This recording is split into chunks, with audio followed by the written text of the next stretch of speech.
인호모지니어스 이퀘이션이 이렇게 있을 때 리니어이고 호모지니어스하지 않고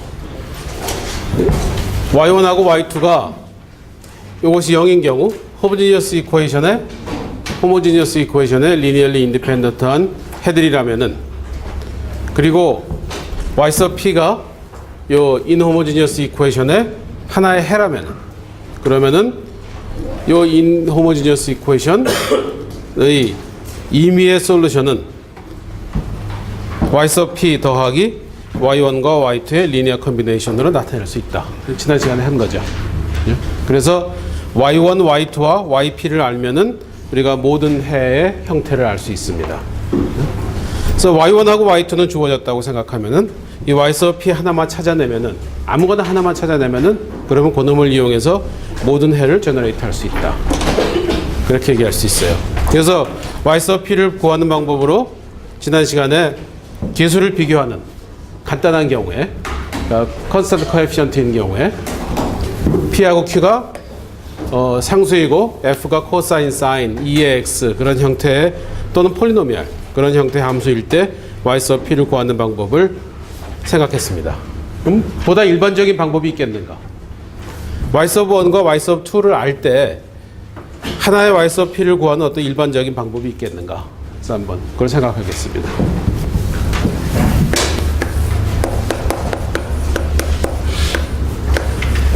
이게 맞는지 모르겠네. 2번.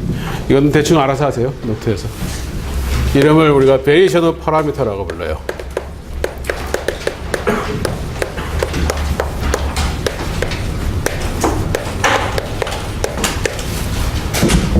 그래서 y1과 y2는 리니얼리 인디펜던트한 해입니다. 이 호모지니어스 이퀘이션에. 그건 안다고 가정을 하고 y sub p를 구하고자 합니다.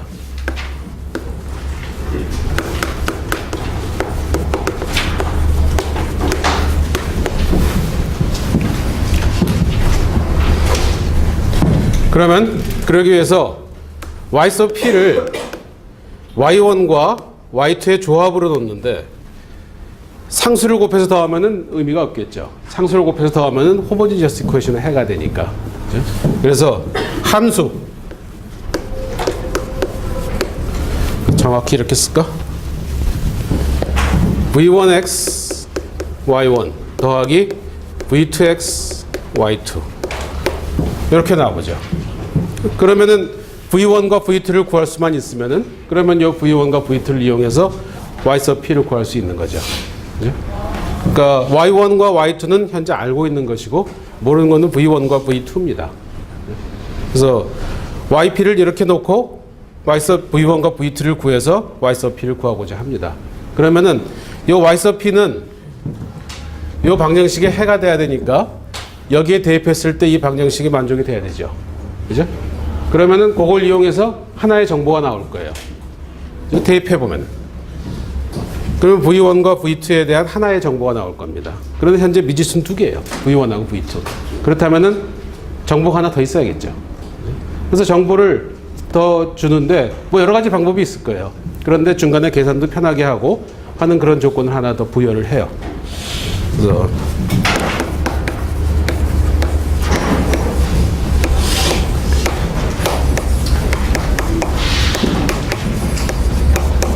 이런 조건을 줍시다.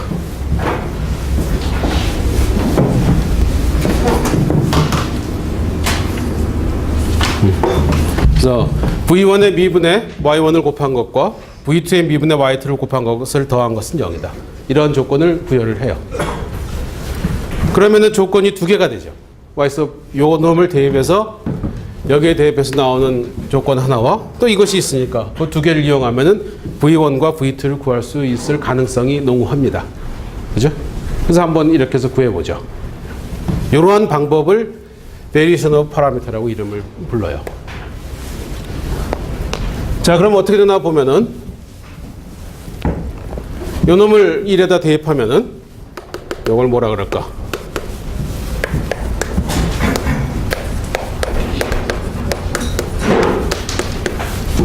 (2를 1에 대입하면 어떻게 되나? 그러기 위해서 y sub p는 v1 y1 더하기 v2 y2이고 y sub p의 미분을 구해보면은 v1 프라임 y1 더하기 v1 y1 프라임 더하기 v2 프라임 y2 v2 y2 프라임 이렇게 되죠. 그런데 우리가 이런 조건을 줬으니까 계산이 좀 간단해집니다.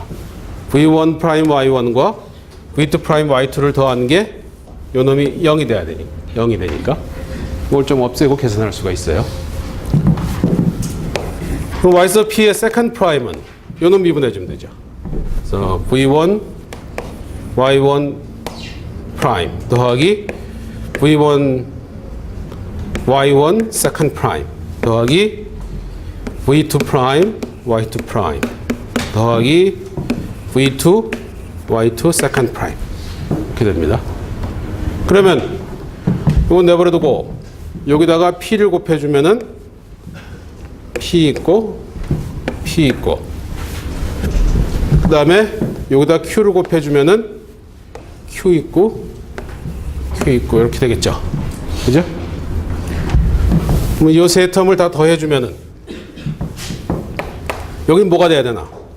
요 놈 더하기 요 놈 더하기 요 놈이니까 여기다 y sub p를 대입한 것이에요. 그러면 그 놈은 요것이 돼야죠. 그죠? 그래서 요거 세 개를 더한 것은 fx가 되고 요것은 어떻게 되나? 자, 요것과 그 다음에 v1 y1이죠. v1 y1 프라임 그 다음에 여기서 v1 요 셋을 더하면 v1이라는 공통인수가 있으니까 그 놈은 빼고 나머지를 보면은 y1 second prime p y1 prime 더하기 q y1이에요. 근데 y1은 요 놈의 해니까 그건 0이죠. 그죠?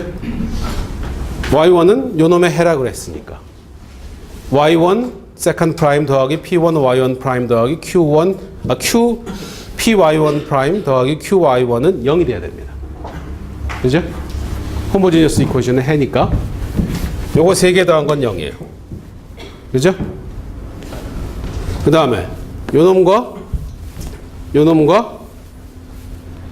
v2 요 놈 요 세 개를 더하면 v2가 동시에 있으니까 v2는 제외하고 생각하면은 y2 second prime 더하기 p y2 prime 더하기 q y2죠. 그죠?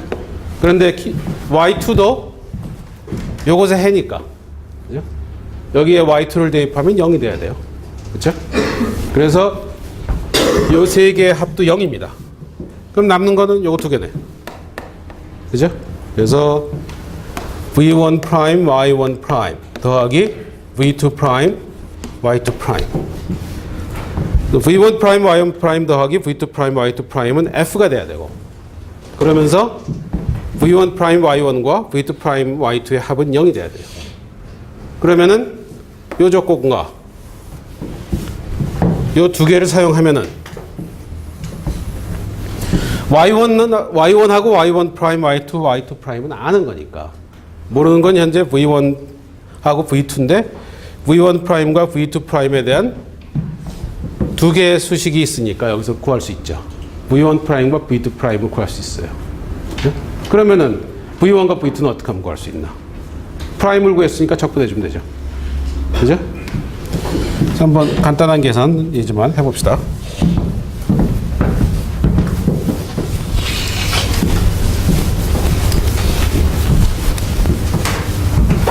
그래서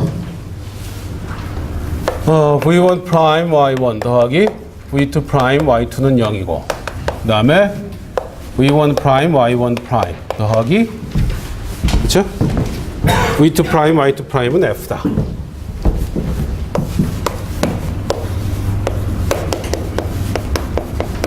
그러면 어떻게 하면 되나? v1 프라임을 구하려면은 여기다는 y2 프라임 곱하기 여기는 y2 곱해서 빼주면 되죠. 그죠? 그러면은 y1 y2 프라임 빼기 y1 프라임 y2 v1 프라임은 여기다가 f에다 여기다 지금 y2를 곱했죠? y2 마이너스 y2 fx.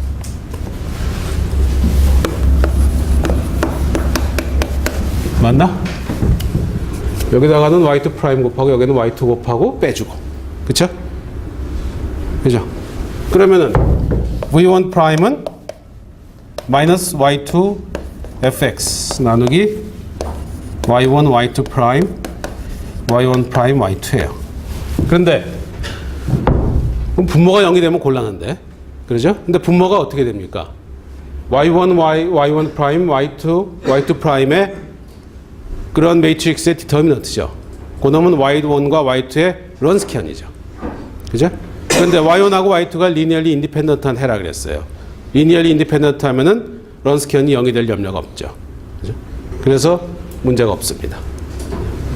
이놈은 다시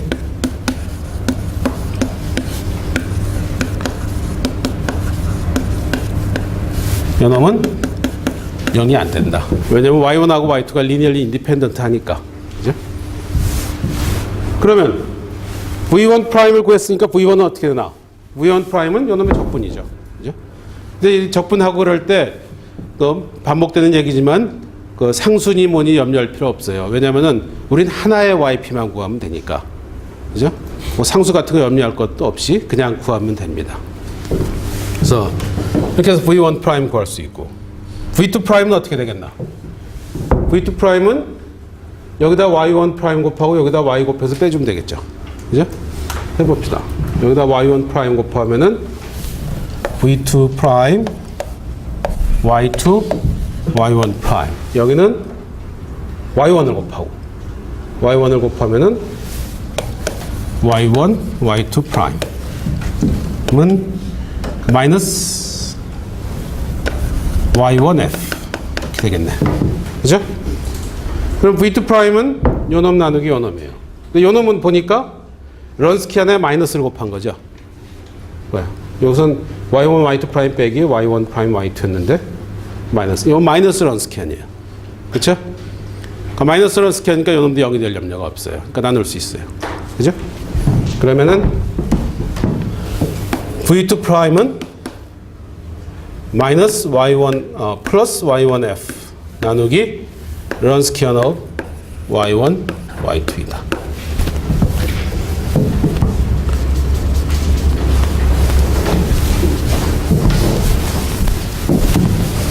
그래서 v1 v2를 저렇게 구한 후에 그런 다음에 그놈을 적분해서 v1 v2를 구하고, 그렇게 해서 구한 v1 v2를 이용해서 그 y sub p를 구할 수 있죠. y sub p는 v1 y1 더하기 v2 y2이니까 이놈은 y1 곱하기 인테그레이션 y1이 어디나 여기 있구나. 마이너스 y2f 나누기 런스키안 오브 y1 y2. 그 다음에 y2의 인테그레이션 v2는 저기 있으니까 y1f 나누기 런스키안 오브 y1 y2 이렇게 해서 구할 수 있다. 여기 일반적인 방법입니다. 그러니까 y1 y2를 알고 y1 y2만 알면은 그러면 y sub p를 구할 수 있어요. y sub p를 구하면은 해는 c1 y1 더하기 c2 y2 더하기 요놈이니까 y sub p니까 이렇게 해서 구할 수 있다.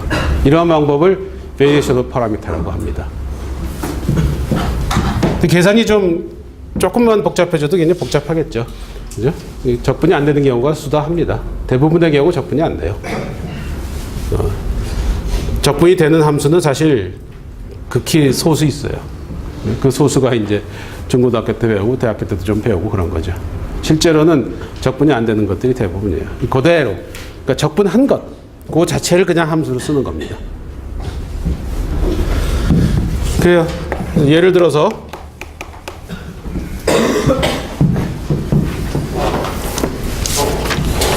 그래서 이런 거를 공식으로 외우고 그럴 필요가 없습니다. 왜냐하면 요놈을 유도하는 방법이 간단했죠.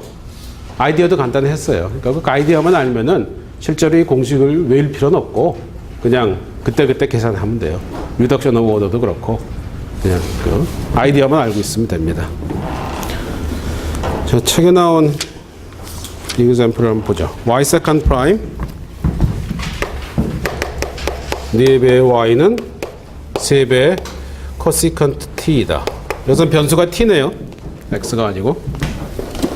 나는 x가 익숙하니까 x로 합시다. t로 하다 보면 또 중간에 내 x로 바꿔. 그럼 y1, y2는 어떻게 되나? y sub 1과 y sub 2는 equal 0일 때 해니까.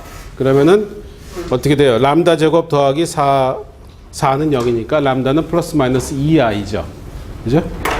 그러면은 코사인 2t하고 사인 2t. 그죠? 그래요?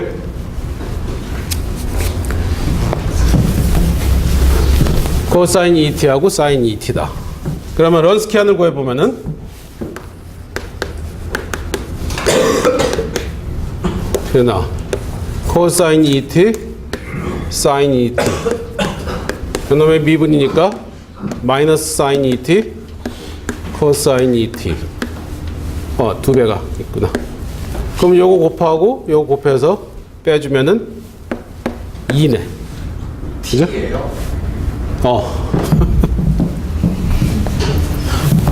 다시 바꿔. t. 그래요. 그죠? 여기 2죠. 그죠? t 내가 또 x 쓰면 그냥 t로 쓰세요. 알아서. 2죠. 뭐 계산 틀린 거 없지? 이렇게 된다. 그럼 그냥 이 공식을 써봅시다. 또 유도하려면 계산 많이 해야 되니까. 그럼 y sub p는 y sub 1, y sub 1이 어디 있어? 코사인이죠. 코사인 2t. 그 다음에 인테그레이션 마이너스 y2. y2는 사인 2t죠. 그 다음에 f가 3배의 코시컨트 나누기 런스키안. 런스키안이 2였죠. 되고 그 다음에 더하기 사인 2t 인티그레이션 y1이 코사인 2t 그 다음에 f 3배의 코시컨트 그 다음에 2 이렇게 된다. 뭐 계산해 주면 되겠죠. 계산하면 어떻게 되나? 하다 복잡한 거 중간에 간두고 이놈은 2배의 코사인 t 사인 t니까 요놈하고 요놈 캔슬 되고 요 3은 바깥으로 꺼내고 그러면은 코시컨트는 사인 분의 1이죠. 그죠? 그래서 요놈하고 요놈 없어지고 그러면은 마이너스 코사인 t네. 그죠? 마이너스 코사인 t면은 접근하면은 마이너스 사인 t겠네요. 그래요? 그래서 y sub p는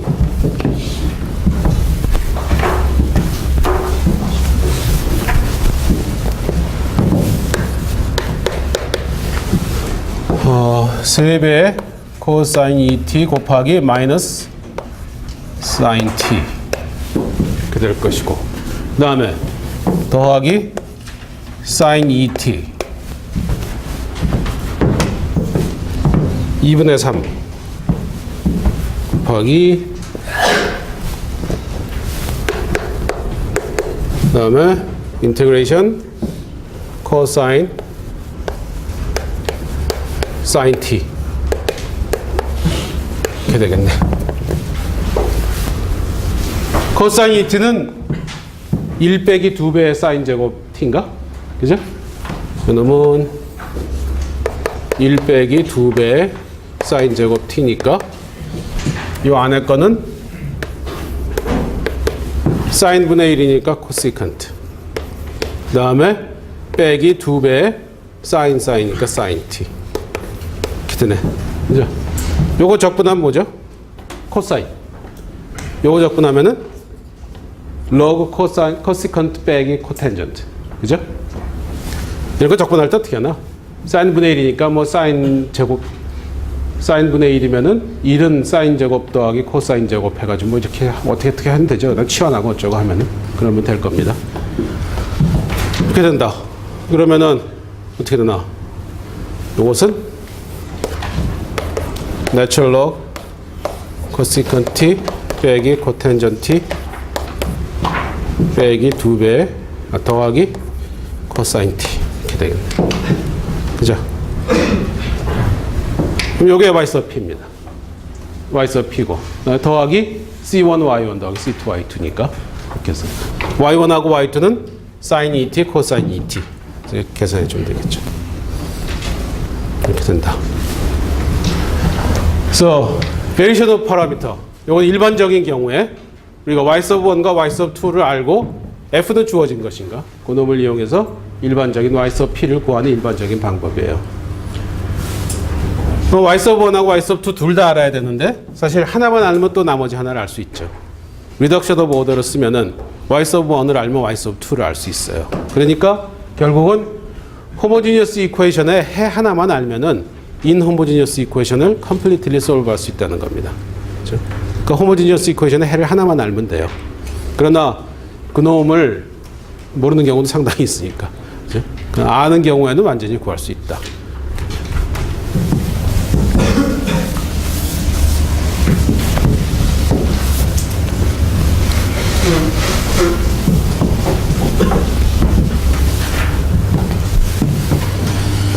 자, 그래서 세컨드 오더 리니어 이퀘이션을 우리가 생각을 했어요. 그래서 푸는 방법에 대해서 해의 존재성은 나중에 증명을 할 것이고 푸는 방법에 대해서 얘기를 했습니다. 그러면 이것을 어디에 응용을 할 수 있겠는가? 왜 이것을 공부하게 되었는가? 그런 이그샘플들을 한번 좀 보도록 하겠어요. 그래서 어플리케이션을 보는데 번호가 몇 번쯤 되는지 모르겠네. 5번 되는 거 맞나?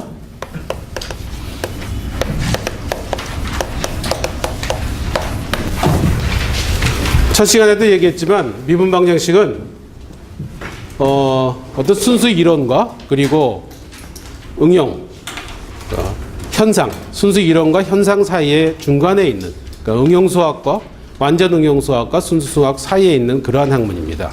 그래서 응용적인 측면을 배제하면 안 돼요. 그러니까 미분 방정식을 응용적인 측면을 배제하고 공부하는 것은 그거는 잘못된 방법입니다.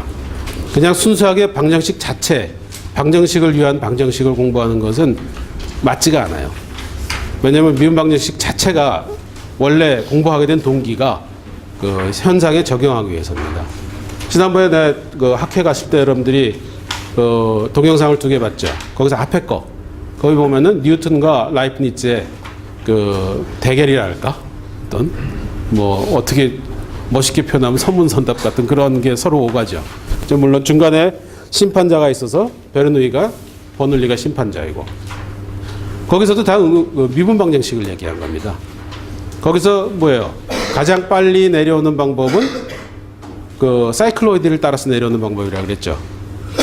그렇죠? 가장 구슬이 가장 빨리 굴러서 내려오는 패스는 사이클로이드입니다. 그 사이클로이드를 구하려면 미분 방정식을 풀어야 돼요. 그러니까 아예 처음 시작부터가 그런 데서 나온 거예요. 그래서 항상 미분 방정식은 어플리케이션과 연관해서 공부를 해야 됩니다. 자, 그러면 첫 번째로 한 두어 가지 얘기할 텐데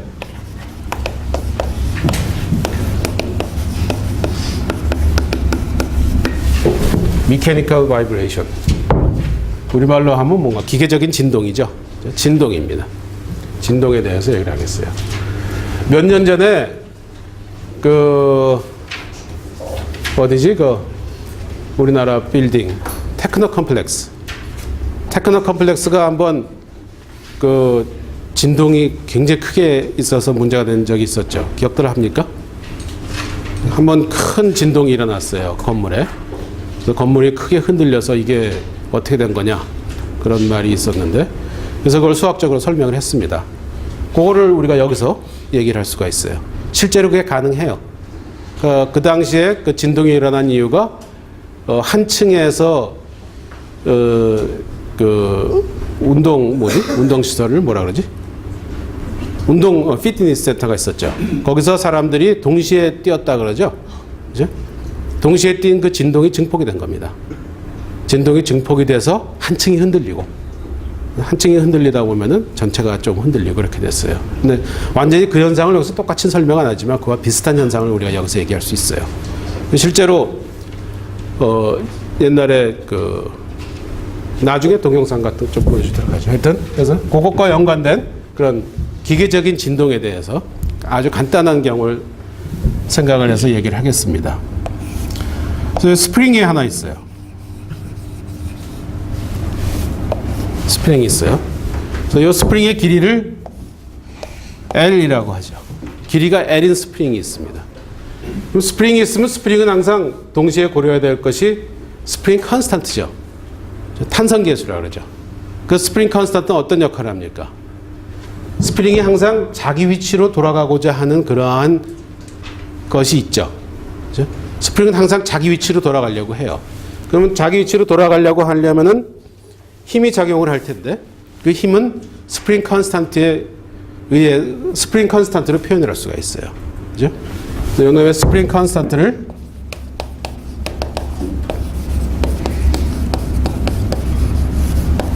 이놈을 K라고 합시다. 후크의 법칙이라고 하죠. 훅스 로우에서 어떻게 나 F는 KX, X는 늘어난 길이, 늘어난 길이 곱하기 K가 스프링이 자기 위치로 돌아가고자 하는 그러한 힘입니다. 그죠? 그걸 탄성계수 혹은 스프링 컨스탄트라고 얘기하고 K라고 하고. 그러니까 스프링 컨스탄트가 K인 그러한 그 스프링이 있어요. 용수철이 있어요. 그 용수철에 질량이 M인 물체를 매달았다고 합시다. 질량이 M인 물체를 매달았어요. 그럼 늘어나겠죠. 그죠? 그래서 질량이 M인 물체를 매달아서 늘어났어. 이 늘어난 길이를 델타 L이라고 하죠. 이 무게중심을 생각을 해서 무게중심에다 매달았다고 생각하면 되니까, 아니면 포인트 매스라고 생각해도 되고, 한 점에 모든 질량이 집중해 있다. 상관없죠. 무게중심에 매달았어. 그럼 무게중심까지 늘어났다고 보고 델타 L. 이것의 질량은 M입니다. 그러면 놈을 살짝 잡아당겼다 놓으면 진동을 할 거예요. 그런데 우리가 똑바로 잘 잡아당겼다고 생각을 하죠. 단순화했어요. 모델을 단순화해서 똑바로 잡아당겼다가 놨어요. 그럼 진동을 할 겁니다. 그 진동하는 모습에 대해서, 모양에 대해서 해석을 하겠어요. 수리적으로. 그러면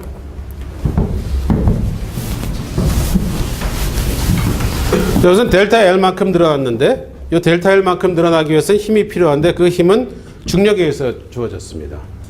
그 중력은 이 질량에 기인했어요. 그렇다면은 델타 L 곱하기 K가 이 스프링이 돌아가고자 하는 복원력이죠. 그 복원력은 이 질량에 의한 중력과 현재 일치되고 있어요. 이퀴벌런스, 그러니까 이퀄리브리엄 상태입니다. 평형 상태가 됐기 때문에 움직이지 않고 가만히 있는 거죠. 그죠? 그래서 K 곱하기 델타 L은 mg일 겁니다. 그죠?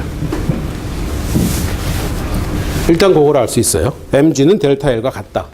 요거는 처음에 세팅한 상태에서 알 수 있습니다.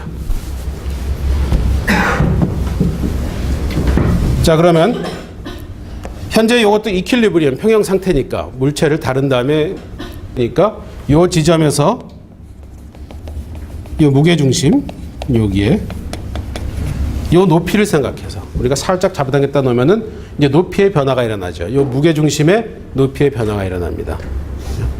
그럼 높이의 변화, 이 매스의 디스플레이스먼트죠. 높이의 변화.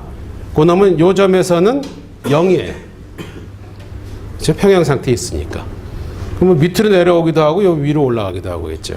그러면은 밑으로 내려올 때하고 위로 올라갈 때 그걸 구분을 해야 되니까 그 디스플레이스먼트 여기서 살짝 나와서 평형 상태에서부터의 거리를 U라고 하고 그 U는 이 물체가 아래에 있으면 플러스라고 하고 이 물체가 위에 있으면 마이너스라고 합시다. 그러니까 이 선은 U가 0인 선이고 만약에 물체가 이렇게 내려와 있다면 여기서는 U가 0보다 크고 그 다음에 물체가 요 위로 올라와 있다면은 여기서는 U가 0보다 작은 겁니다. 그래요? 무슨 말 하는지 알겠죠? 그러니까 아래 방향을 플러스 방향으로 하고 위 방향을 마이너스 방향으로 하는 겁니다. 아래를 플러스, 위를 마이너스. 중력 방향을 플러스로 하고 중력의 반대 방향을 마이너스라고 하자. 왜냐면 구분을 해야 되니까. 평형 상태보다 아래냐 위냐가 그것이 또 역할을 하는 거니까. 그래서 여기는 플러스 마이너스. 요 u는 평형 상태로부터 이 물체가 떨어진 거리입니다. 그죠? 그래서 아래로 내려와 있으면 u가 플러스고 위로 올라갔으면 u가 마이너스예요. 그러면 이 상태에서 이 스프링, 이 시스템에서의 우리가 고려해야 할 힘을 생각을 해보면 일단 중력이 있죠. 뭐 아까도 여기서 조금 얘기했지만 중력이 작용을 하고 있어요. 그 다음에 스프링이 항상 돌아가고자 하는 복원력이 있죠. 그죠? 그래서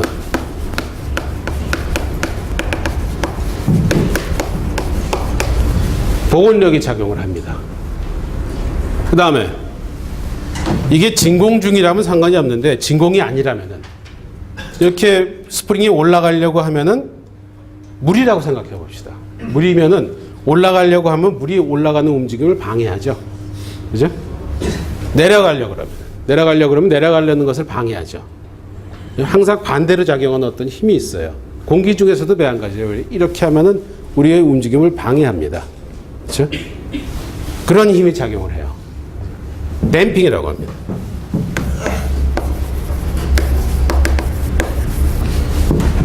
댐핑이 작용을 해요. 그러니까 중력이 작용하고 복원력이 작용하고 그다음에 댐핑이 작용을 하고 그다음에 외부에서 어떤 힘이 올 수가 있어요.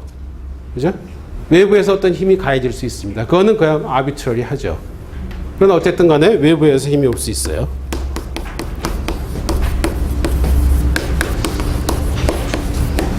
이거는 상황에 따라 달라질 겁니다. 우리가 상황을 어떻게 세팅하느냐에 따라서 외부에서 오는 힘이 있을 수 있죠. 요 세 개는 요 자체에서 작용하는 내부적인 힘입니다. 그죠? 자, 그럼 그라비티는 어떻게 되나? 그 각각을 한번 생각해 보면 그라비티는 뭐 질량 곱하기 중력하 속도니까 mg예요. 아래 방향이니까 이거 플러스고. 그 그라비티는 항상 아래쪽으로 작용하니까. 스프링의 복원력은 스프링의 복원력은 스프링 컨스탄트 곱하기 스프링의 원래 위치에서부터 떨어진 거리입니다. 그렇죠? 그 요놈은 거리에 비례해요. 거리에 비례하는데 그 거리는 원래 위치 거기서부터 떨어진 거리 곱하기 k입니다. 그렇죠? 그 원래 위치가 여기인데 이미 델타 L이 떨어졌고 그 다음에 또 U가 있죠. 그죠? 그래서 델타 L 더하기 U만큼 그거에 비례해요. U에 비례하는 게 아니라 델타 L 더하기 U에 비례하는 겁니다. 왜냐하면 스프링은 여기로 가고자 하니까. 그래요? 그래서 이 놈은 델타 L 더하기 U에 비례합니다. 그렇죠? 이해가 가죠? 뭐 이 물리 시간은 아니지만 이거는 물상이니까. 이거 중학교 때 배우는 거죠? 흑슬론 중학교 때 배우지? 맞아요? 질문이 어렵나? 저 중학교 때인가? 그때 배우는 거죠? 특별히 물리적인 그게 없습니다. 댐핑도 뭐에 비례합니다. 근데 뭐에 비례하겠나?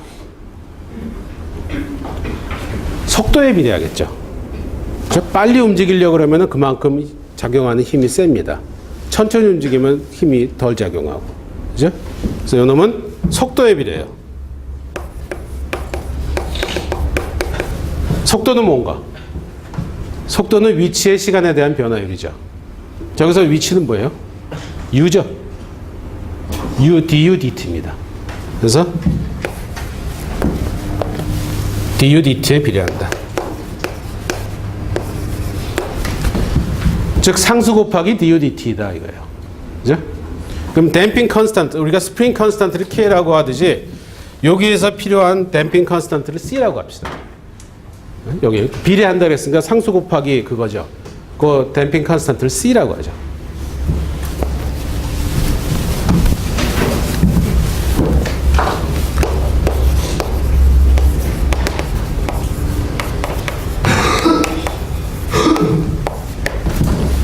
그 다음에 external force는 뭐 그때 상황에 따라 다르니까 FT라고 하고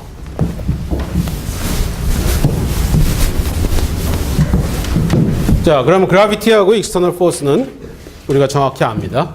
그럼 restoring force가 U 더하기 델타 L에 비례한다는 건 알았는데 어떻게 되나 보면은 비례한다 그랬으니까 K 곱하기 델타 L 더하기 U인데 이게 플러스냐 마이너스냐가 문제겠죠.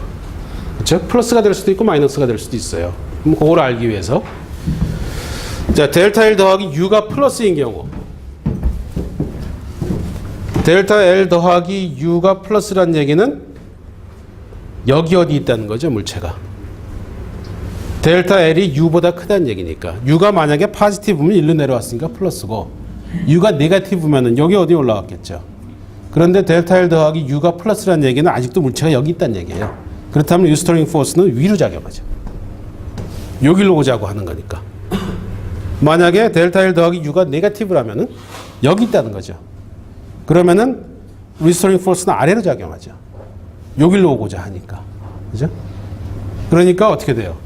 델타 L 더하기 U 곱하기 K의 반대 방향으로 작용하죠. 그러니까 마이너스 K 델타 L 더하기 U입니다. 그래요? 요 힘은 마이너스 K 델타 L 더하기 U예요. 왜냐면 요 놈이 포지티브면은 아직은 처음 점보다 아래에 있다는 거니까 위로 작용하고 위로 작용하려면은 우리가 위로 작용하면 마이너스니까 그렇죠? 힘이 네거티브니까 마이너스가 돼야 되고 델타 L 더하기 U가 네거티브라면은 위로 올라와 있다는 얘기인데 위로 올라와 있다면은 내려가는 쪽으로 작용하니까 플러스가 돼야 돼요. 그러려면 마이너스를 곱해줘야 되죠. 그죠? 그래서 restoring force는 마이너스 K 델타 L 더하기 U입니다. 그 다음에 댐핑은 du dt에 비례하는데 du dt는 U가 변화하는 속도예요. 그러면 U가 du dt가 플러스라는 얘기는 뭔가? 속도가 아래 방향이라는 얘기죠. 아래 방향으로 작용하면은 댐핑은 위로 작용하죠. du dt가 네거티브면은 올라가고 있다는 거죠. 올라가고 있으면 아래로 작용하니까 또 거기다 마이너스를 곱해줘야 돼요. 그래서 그러면 마이너스 C du dt다. 그러니까 비례하는데 그 비례상수 C를 포지티브라고 놓으면은 일반적으로 비례상수는 양수로 놓으니까 흑슬로에서 K도 양수죠. 그러니까 K하고 U는 C는 다 양수입니다. 비례상수를 음수로 놓는 경우는 없으니까 뭐 놔도 되겠지. 그러나 불편하니까 보통은 비례상수는 다 양수로 놓죠. 그죠? 됐어요. 그럼 그라비티도 알고 리스토링 포스도 알고 댐핑도 정확히 알고 그 다음에 익스터널 포스는 주어지고 했어요. 요 외에 다른 힘은 없습니다. 그러면 토탈 포스는 요 네 개의 합이죠. 그죠? 그럼 저 시스템에서 작용하는 토탈 포스는 요 놈은 mg 빼기 k 델타 L 더하기 U 빼기 C du dt 그 다음에 ft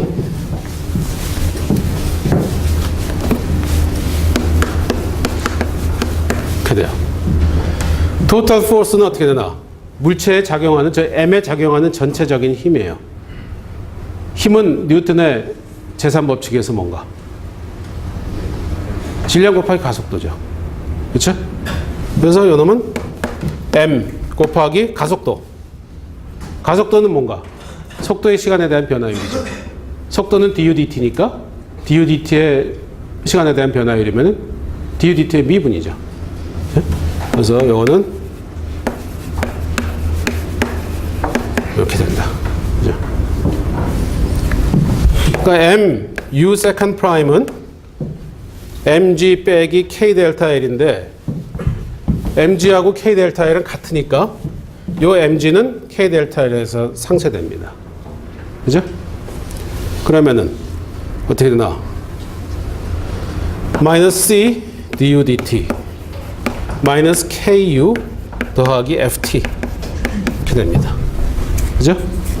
du dt는 뭐 u 프라임이고 그럼 요거 두 개를 왼쪽으로 옮겨주면은 mu second prime 더하기 cu 프라임 더하기 ku는 ft다. 이렇게 돼요. 그래서 이 미분 방정식이 저 상황에서의 스프링의 진동을 얘기해주는 그러한 미분 방정식이 돼요. 이 미분 방정식을 풀어주면은 그럼 저 스프링의 진동을 푸는 겁니다. 저 스프링의 진동 현상을 정확히 설명할 수 있어요.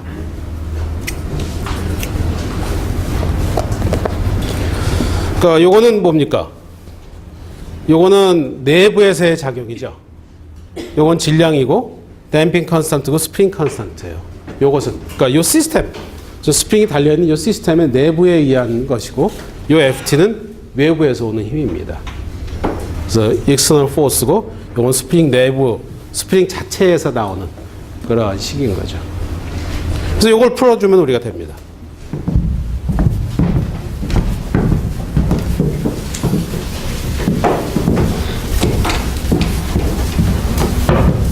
그래서 경우에 따라서 저걸 한번 봅시다. 그래서 U second prime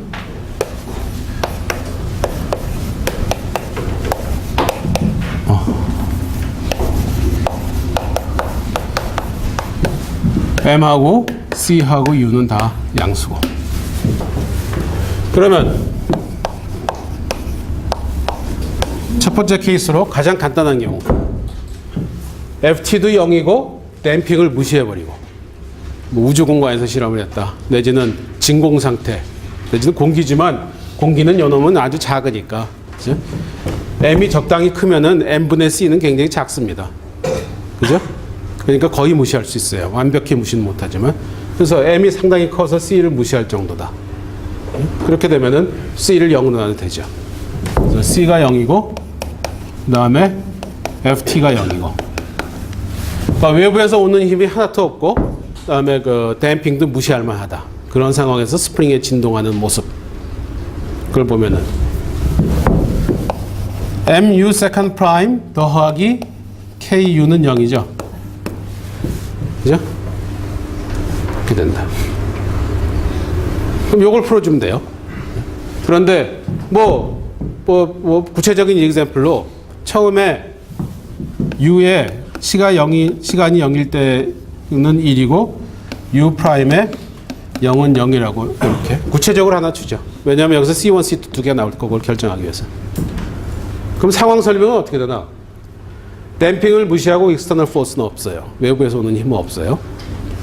U의 0에서의 값이 1이라는 얘기는 뭔가? 처음에 0이라는 얘기는 initially displacement가 1이다. 그 다음에 U의 U 프라임 0, initial du dt니까 속도죠. initial velocity는 0이고 초기 속도는 0이고 초기의 위치 변화는 1이다. 즉 스프링이 잘 매달려 있는데 이 놈을 1만큼 잡아당겨서 놨다는 얘기입니다. 그렇죠?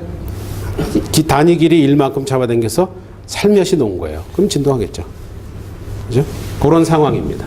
처음에 속도가 0이고 위치 변화는 1이다. 자, 이걸 풀어보면은 뭐 간단하죠. U second prime 더하기 K 나누기 M U는 0이다. 자, 그러면은 요거를 캐릭터리스틱 이퀘이션을 구하면 어떻게 되나? 람다 제곱 더하기 K 나누기 M은 0이죠. 그렇죠? U를 2의 람다 X, U의 2의 람다 T라고 나면 이렇게 됩니다. 그럼 람다 어떻게 되나? 플러스 마이너스 루트 K 나누기 M I예요. 그러면 해가 어떻게 되죠? 실수 부분이 0이니까 2의 0T니까 1이고 코사인 요놈 그 다음에 사인 요놈이죠. 그죠? 요놈을 우리가 K 나누기 M을 오메가 0라고 쓰죠. 오메가 0라고 표기합시다. 루트 K K 나누기 M 하면 쓰기 복잡하니까 오메가 널이라고 썼어요. 그러면은 이것의 일반 해는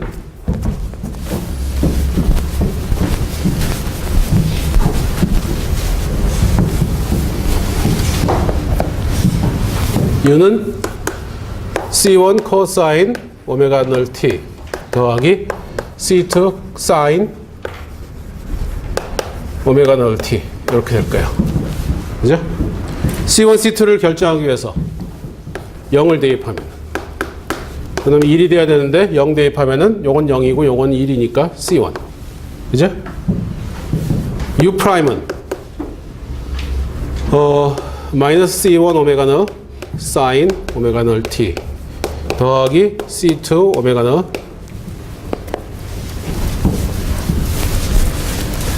코사인 오메가 널 T인데 U 프라임의 0은 1이니까 0이니까 0 대입해 주면은 요 놈 0이고 요 놈은 C2 오메가 널. 오메가 널은 0이 아니니까 C2가 0이 돼야 되죠. 그렇죠? 오메가 널은 루트 n분의 k니까 0이 아닙니다. 0이 아니니까 C2가 0이 돼야 돼요. 따라서 C1은 1이고 C2는 0이다. C1이 1이면 어떻게 되나? C1이 1이고 C2는 0이니까 U는 코사인 오메가 널 T.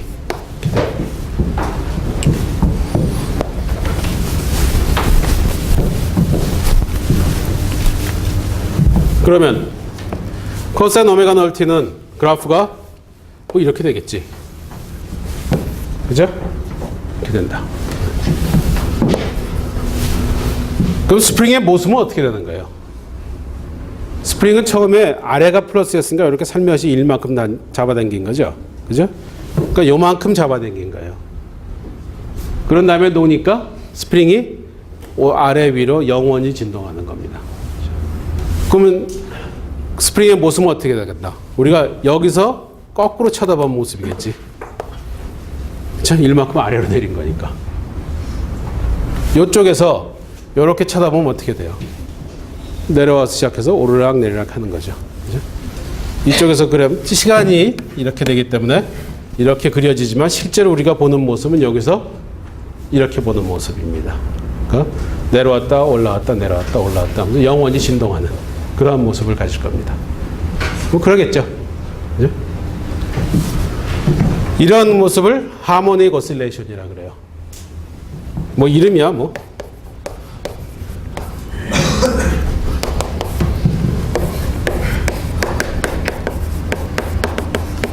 오실레이션이 뭔가? 진동이죠. 하모닉이 우리말로 조화라 그러죠. 조화로운 진동이다.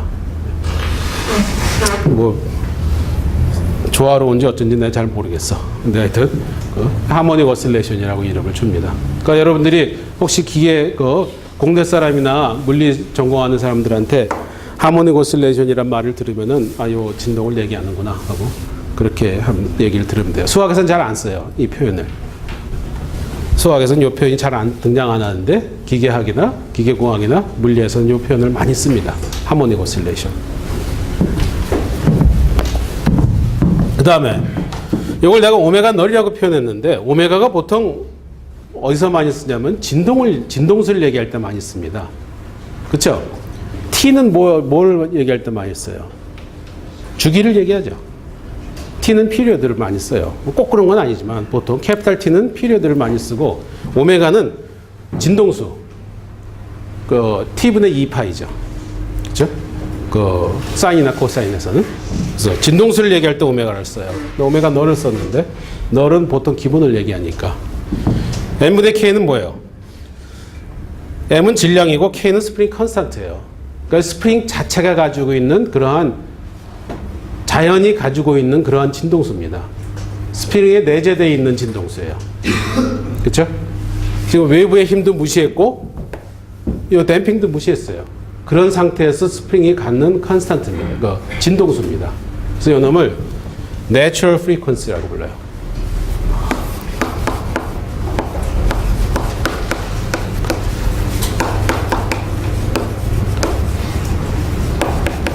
우리말로 하면 어떻게 되겠나? 자연 진동수죠. 그러니까 스프링이 가지고 있는 자연스러운 진동수, 자연적인 진동수. 그래서 내추럴 프리퀀시라고 부릅니다.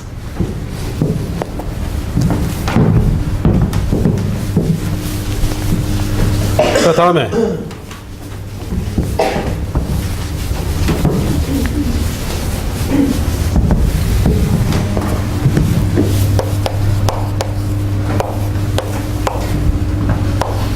외부에서 오는 힘은 없는데 댐핑은 0이 아닌 경우.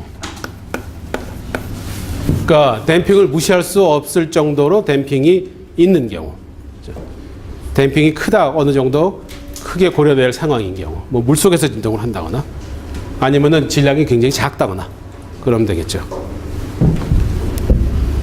이런 경우를 보면은 그러면은 어떻게 되나? m u second prime 더하기 c u prime 더하기 k u는 0입니다.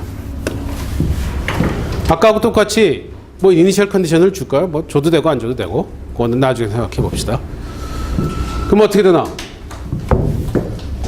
m 람다 제곱 더하기 c 람다 더하기 k는 0. 이게 캐릭터리스틱 이퀘이션이 되겠죠.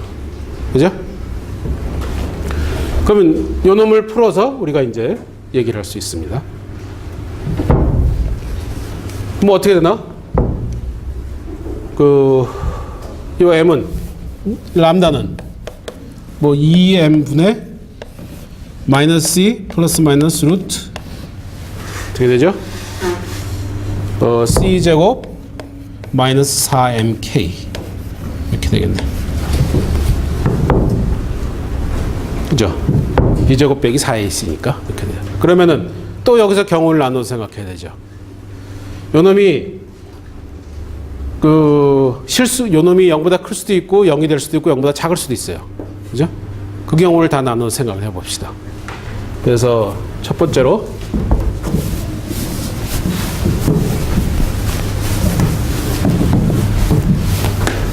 c제곱 빼기 4mk가 0보다 큰 경우 0보다 크면 어떻게 되나? 여기 실수죠? 그죠?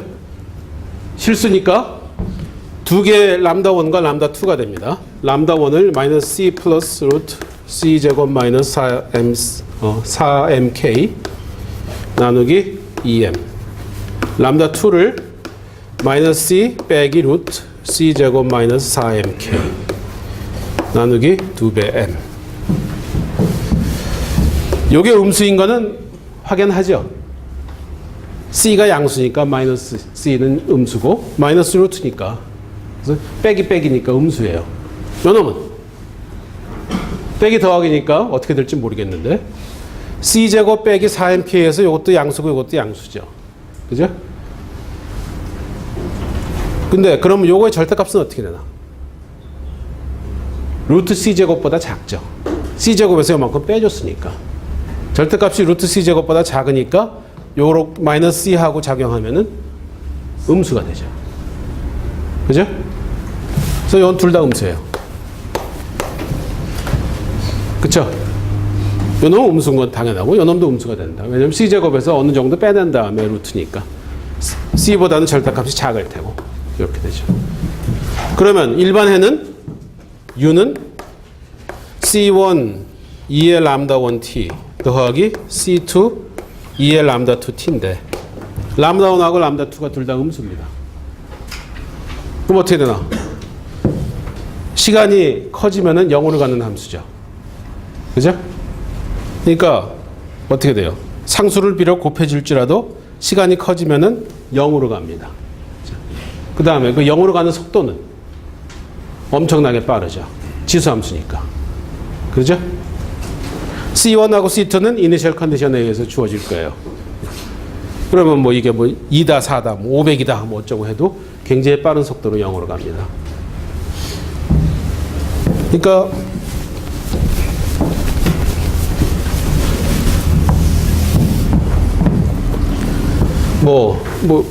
C1, C2가 다 양수라고 쳐봅시다. 그 다음에 뭐 람다 1, 람다 2는 둘 다 음수고 그러면은 만약에 처음에 이니셜리 이렇게 있었다고 치면은 그러면은 그래프를 그려보면 어떻게 됐어요? U는 빨리 0으로 가는 놈이니까 굉장히 빠른 속도로 이렇게 0으로 가겠죠. 진동이니 뭐니 그런 게 없을 거예요.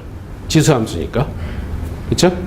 그렇다면은 우리가 요 놈도 또 여기서 이렇게 쳐다봐야 되니까 이렇게 쳐다보면은 스프링의 운동은 어떻게 되겠나? 처음에 이렇게 잡아당겼었는데 싹 놓으니까 U는 0, 즉 이퀄리브리움 상태로 간다는 거죠. 진동이니 뭐니 없이 그냥 쭉 간다는 거예요. 그렇죠? 그래서 C제곱 빼기 4mk가 0보다 클 때는 잡아당겨서 놓으면은 쭉 올라가서 정지한다. 그렇죠? 그렇게 얘기할 수 있습니다. 그런데 그렇구나 싶은데 C제곱 빼기 4mk가 0보다 크다는 얘기는 뭔가? 요놈이 요놈 곱하기 요놈이 4배의 요놈 곱하기 요놈보다 크다는 거예요. 그 얘기는 댐핑 컨스턴트가 굉장히 크다는 얘기죠. 질량 곱하기 스프링 컨스턴트의 4배보다 크니까. 그 얘기는 지금 고려하고 있는 상태, 그 상태에서 요 물이나 그 공기가 굉장히 점성이 크다는 얘기예요. 방해하는 힘이 크다는 얘기예요. 굉장히 스티키하다는 거죠. 그러면 그렇게 리얼리스틱하진 않죠. 그러니까 이 스프링 상태로 봐서는 비현실적인 모델입니다. 그러나 몰라요. 진동이라는 게 꼭 스프링만 진동이 있는 게 아니니까 진동을 설명할 수 있는 다른 상황이 있으니까 거기서는 또 C가 굉장히 클 수가 있습니다. 어쨌든 C가 굉장히 커서 4mk보다 크면 이런 현상이 벌어진다. 그 다음에 C제곱 빼기 4mk가 0인 경우 그럼 어떻게 돼요? 람다는 마이너스 C 나누기 2m이죠. 그죠? 그 다음에 그래서 2의 람다 1t가 하나의 해입니다. 그죠? 또 하나의 해는 t 곱하기 요놈이 되죠. 그죠?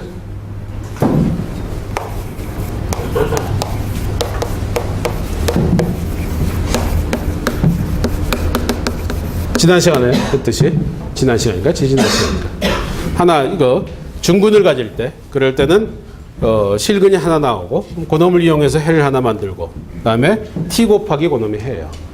다음에는 ut는 2의 람다 1t 곱하기 c1 더하기 c2t입니다. 그쵸?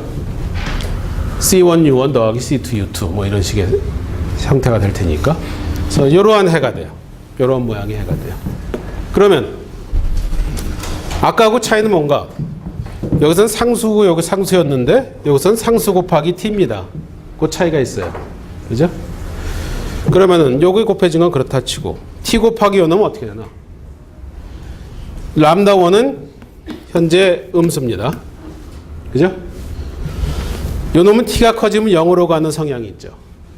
요놈은 t가 커지면 무한대로 가는 성향이 있죠.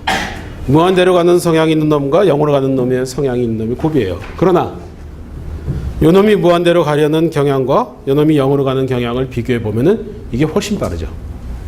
그죠? 그래서 요놈이 비록 좀 커지려고 노력을 하지만 가만히 있으려는 힘에 비교가 안 되게 작아요. 그래서 결국은 t가 적당히 커지면은 요놈은 0에 가까이 됩니다. 그죠?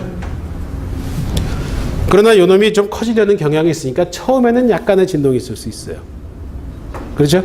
처음에는 t가 좀 작으면은 요놈도 그렇게 크지는 않으니까 요놈이 좀 작용을 할 수 있습니다. 그러다가 키가 커지면은 이제 이거는 이거에 비해서 아무것도 아니죠. 그래서 처음에 한 번 정도 진동은 있을 수 있겠지만 그러나 결국 금방 0으로 갑니다. 그렇죠? 그래서 이 경우에는 그래프를 그려보면은 처음에 조금 진동이 있을 수 있어요. 그렇죠? 그러나 금방 0으로 가는 이런 모양이 될 겁니다. 이렇게 되지 않고 그냥 이렇게 올 수도 있고 그냥 이렇게 올 수도 있고 처음에 약간의 진동이 있다가 올 수도 있고 그런 형태가 될 거예요. 그래서 우리가 여기서 이 경우도 이렇게 쳐다보면은 잡아당겼다. 만약에 이니셜 속도가 있었다 그러면 조금 내려가겠죠. 내려갔다가 이렇게 천천히 올라간다. 그래서 멈추는 거죠. 이런 모양의 운동이 있게 돼요. 이해가 가죠?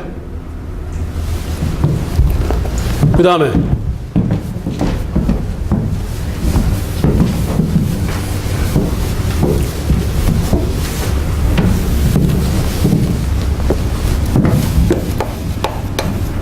아니지.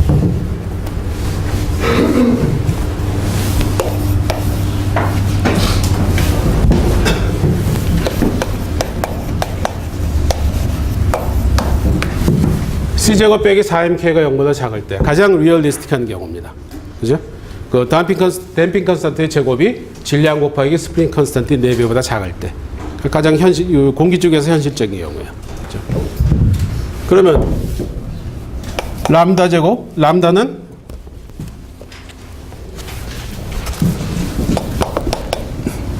어떻게 되나? 마이너스 어떻게 됐지?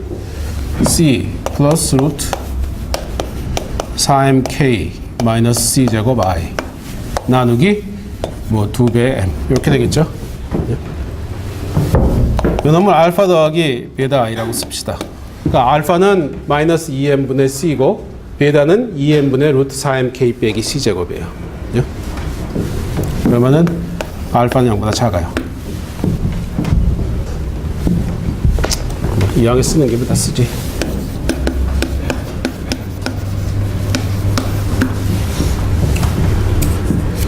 그러면 해는 어떻게 되나?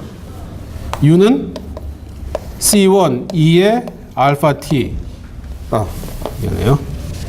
2의 알파 t C1 코사인 베타 t 더하기 C2 사인 베타 t 이렇게 되죠? 그래요? 그럼 요거는 뭐 루트 C1 제곱 더하기 C2 제곱으로 하면은 나눠주고 빼주고 하면은 요거를 하나의 코사인으로 표현할 수 있죠. 그죠? 그러면 루트 C1 제곱 더하기 C2 제곱 2의 알파 t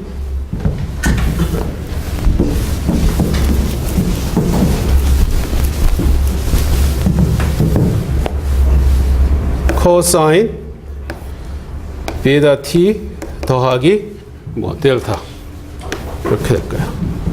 그죠? 그럼 어떻게 하면 되나? C1 루트 C1 제곱 더하기 C2 제곱분의 C1을 코사인 얼마? 그죠? 그 다음에 루트 C1 제곱 더하기 C2 제곱분의 C2를 사인 얼마? 이렇게 표현하면은 그러면 이렇게 할 수 있죠. 그죠? 이렇게 표현하면은 자 그러면은 요놈의 모양새는 어떻게 되나? 알파가 음수니까 요놈 0으로 가는 겁니다.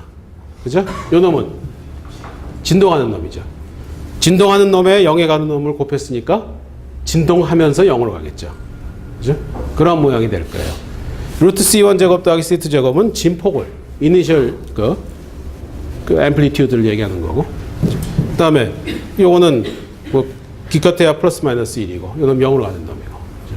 그러면은 전체적인 모양은 진동하면서 0으로 가는 그런 모양이 될 겁니다. 그래서 그래프를 그려보면은 C1, C2는 그 이니셜 컨디션에 의해서 결정이 될 겁니다. C1, C2 이니셜 컨디션이 어떻게 되냐에 따라서 결정이 될 거예요. 그래서 얼추 그래프를 그려보면은 처음에 뭐 이니셜 1 했다고 치면은 그러면은 이렇게 해서 이런 식의 모양. 이런 식의 그래프가 만들어질 겁니다. 그죠? 이런 놈을 쳐다보면은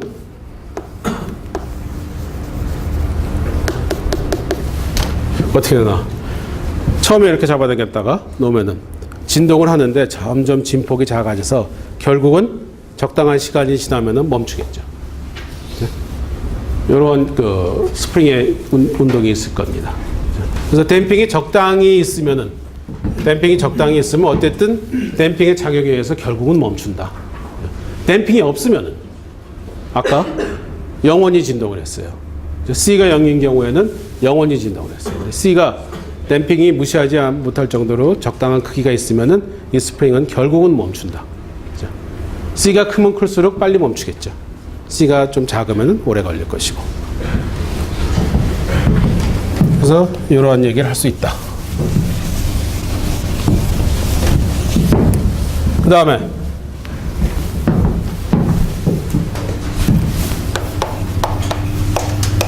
어떻게 되죠?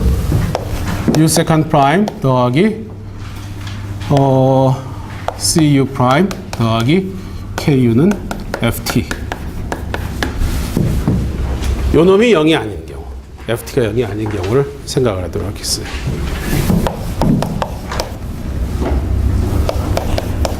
이런 경우에 우리가 아까 얘기했던 그 테크노마트의 그 진동과 비슷한 현상을 얘기할 수 있습니다. 그런 현상이 생기는 것을 얘기할 수 있어요. 그러니까 그런 현상을 뭐라고 해요? 共鳴이라 그러죠. 레저넌스라고 합니다.